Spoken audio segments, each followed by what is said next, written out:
Gentlemen, thank you very much for being here. I'll start with you, Awwal. The narrative, the attack has been carried out. On the side of Nigeria, it's a general target on terrorism. But on the U.S. side, it's specific in response to the attacks on Christians. Do you find the narrative after the, we'll talk about the attack, but do you find there seems to be a disconnect in the narrative that's being shared for the public? You're absolutely correct. Because if you are targeting Sokoto and you are making a claims of genocide against Christians, then I and every other Nigerian will ask, where is the genocide against Christians in Sokoto? Nobody can answer that because there is none. As far as I can remember, in the last 7 years, there was no single attack against any Christian or group of Christians in Sokoto State. So where do you fix that? That's number one. Number two, the Nigerian position, yes, I agree with that. If there's going to be attack against insecurity, are going to be attack against insurgency, there's going to be attack against banditry, there's going to be attack against Boko Haram, there's going to be attack against Lakurawas for disturbing peace, unity, and sustainable development of northern Nigeria. Why not? For as long as that is coming, and it is coming with the best interests of Nigeria in collaboration with Nigeria, sharing intelligence with Nigerian authorities, and then working with the strict direction of Nigerians and in the best interest of Nigeria and Nigerians, why not? So be it. But in a situation where there is a selective engagement or selective statement of attack against a particular tribe or a particular region, or speaking about a particular religion, it is not going to be helpful for Nigeria. There's actually a very serious disconnect between the statement in government and then the statement from Donald Trump. While Donald Trump is speaking about massive killings of Christians, and then Sokoto is being attacked, as the case may be, the Nigerian government is saying no. It is not about Christians, it's about criminals or insurgent groups or bandits or terrorists, whatever name that they will be called, that are fighting Nigerians and fighting the peace and peaceful coexistence of Nigeria. So I think both Nigerian government and in fact the US government need to work in line with the Nigerian thinking and Nigerian perspective of the fight against insurgency, insecurity, and terrorism in general. I mean, Nigerians will be looking at it from a different angle. One would expect, Achike, one would expect that for something as humongous as this announcement being made, an alleged exoneration of the Tinubu administration's strategy on security and protecting Nigeria, the narrative that is coming out should have been a bit more coordinated to emphasize the fact that indeed a collaboration is happening. But let's start with your instinctive reaction to the announcement, first on the side of Trump and then the foreign ministry in Nigeria. There's one thing that people know about Trump. It is the fact that he's unpredictable, and at the same time he's predictable too, because he is one president that carries out his diplomacy in the public space, and so he tells you what he's going to do, and after he's done, shortly after he's done, he tells you what has been done. So from that perspective, he's a very open president. Perhaps, I mean, there are people that will say that he acts in a most unpresidential manner, but that is the phenomenon of Trump. So obviously, I wasn't too surprised about the airstrike. It had been coming to some time, but I think it came at a time, it was a bit surprising because just a few days before then, the Minister of Information had announced that the Nigeria and the United States were collaborating much better and that the relationship was becoming smoother. And also announced the fact that the United States had given a grant of around $2.5 billion for the purposes of, healthcare, especially, in certain parts of the country. with bias on Christian communities and all that. So there was a thawing in the relationship. And so for this to have happened again, I think what was a bit of a surprise as a result of this new improved relationship. But then again, do we say that the Nigerian government is not aware? The Nigerian government has admitted that they were part of this discussion before now, and that they, in fact, actually provided intelligence with which the Americans acted on. So we have to take their statement for what it is, that this is the official statement coming out from the government, and we cannot attribute any other scenario, any other statement to them. They said they worked with America. They made sure that international norms and the rules of international engagement were, observed.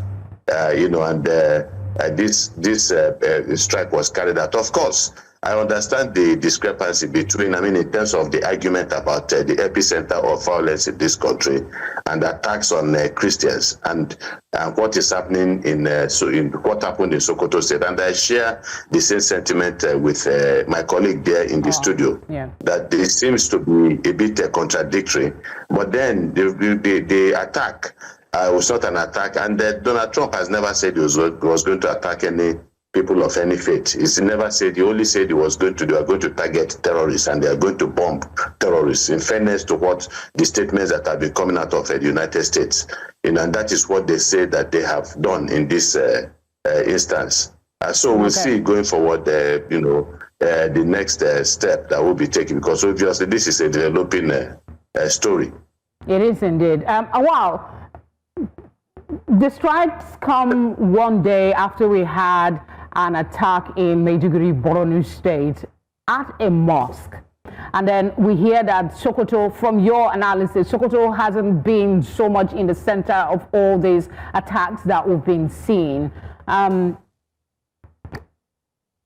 Does this in any way give some credence to Nigerian government's argument that terrorists not only attacked Christians, but Muslims as well? Yes, a couple of weeks ago, the target seemed to be Christians, and now we had a mosque that had that attack. Like I said earlier, the truth remains that Sokoto or even the Northwest has nothing, most especially in the most recent years, has nothing to do with attacking Christians. I can guarantee that I am from the Northwest. I reside in the Northwest.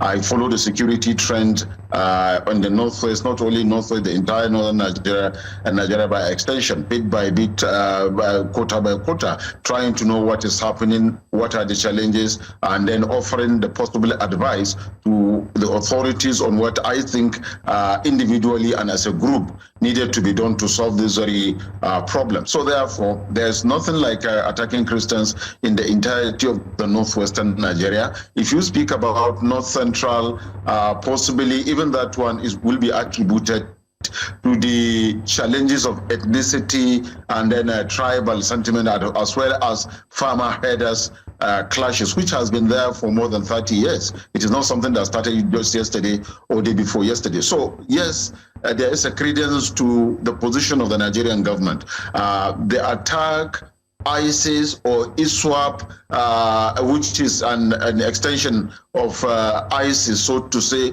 from the breakaway of the Boko Haram sect, because the Boko Haram is divided into those that they call themselves ISWAP and those that still call themselves the Boko Haram. So there was an attack in the mosque, and then Muslims were attacked. Before then, there was an attack in Zamfara, there was an attack in Katsina, there was an attack in other parts of northern Nigeria, and all those attacks were targeted at Muslims, in most cases in the mosque during prayers. Okay, I think that is when these attacks you've made your points on that.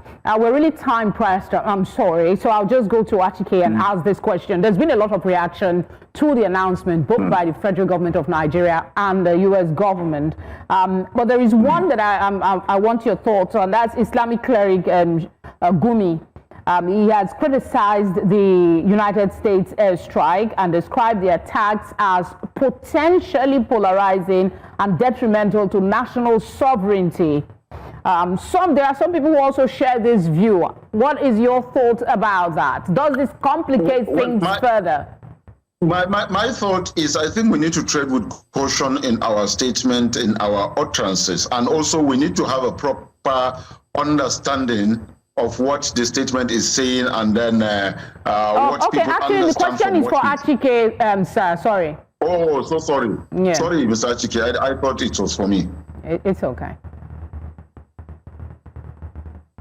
But the issue is that for as long as the Nigerian government says they're in collaboration with the American government, and that they planned this thing together, and that the American government carried them, and that they provided intelligence and they gave the operational go-ahead, then you can no longer talk about undermining national sovereignty. Though behind the scenes, Nigerians will be saying, look, this is an area that we are not familiar with. Nigeria has never had this kind of relationship with the United States or any of the great powers. That this is something that calls for scrutiny and concern. From that perspective, yes, we would also understand it from there. So these are actually some of the issues. And then as for Gumi's question, people have often wondered for quite some time now why Gumi has not been picked up by the authorities, why he makes this kind of statements that he makes. And there are people who will remind you that, look, Nnamdi Kanu, was said to have threatened the very fabric of the Nigerian state, and that is the reason why he has been given life imprisonment. And they put Gumi in that category. People see him with all manners of bandits and terrorists that have been terrorizing villages and cities and communities in this country, killing people and all that. And then he's in their midst. He goes in and he comes out and he makes inflammatory and controversial statements, and yet he continues to have the freedom that and the government is not able to do anything about it. And they are now beginning to ask, are there two laws in this country? One law for a set of people that are considered powerful and untouchable, and another law for people that are seen to be vulnerable and all that. And that is not good for the optics, it's not good for the country. So there must be something that should be done about Gumi and his utterances. It has not helped the situation at all. Okay, in 30 seconds, we need to put this closely. Where do we go from here? What is left for us to do on our own in this fight against terrorism? Well, if you ask me, I will tell you that continued collaboration, continued cooperation, continued intelligence sharing between the Nigerian government and the U.S. government is what is required for us to continue. And also, you need to carry Nigerians along in doing this. And in a very fast one, I think Mr. Chude needed to understand, and other Nigerians needed to understand who Sheikh Gumi is, where he's coming from, and where he's heading to. I don't think Gumi is part of the bandit. What Gumi did is working towards engaging him, government engaging him to go and discuss with these people with the view of finding a lasting solution to the security challenges. That was what was going on. And we have seen different engagement. And speaking about we're really out of time. Achike, 30 seconds, please. The killings and destructions of lives and properties of Nigerians. I'm not sure that is the impression people have. I'm not sure that that is the impression people have about Gumi. Gumi is somebody that has shown, and people have, it's been proven from his statements that has shown unusual interest and empathy for the terrorists and for the bandits, always defending their actions and never sympathizing with the victims of their atrocities. I think you both made your thoughts on Gumi, Cleric, but I just wanted a perspective on where do we go from here, Achike, in 30 seconds. Please. Oh, yes. Yeah. Well, I agree with my colleague in the studio. We should continue to collaborate with the United States and also understand the parameters that they are going to work with, because people are worried about the ultimate objectives of the United States. It must not be an objective that will be at variance with the national interests of the Nigerian state. We should be careful, but the reality is that engagement with them is important because we have lost the battle against violence and insurgency in this country. And so it's not today that we realize we needed help, and that help has come in, but it must be something that would also engage with in a with a lot of circumspection. Thank you very much. Thank you. Awwal, Achike, always a pleasure to have you on the news.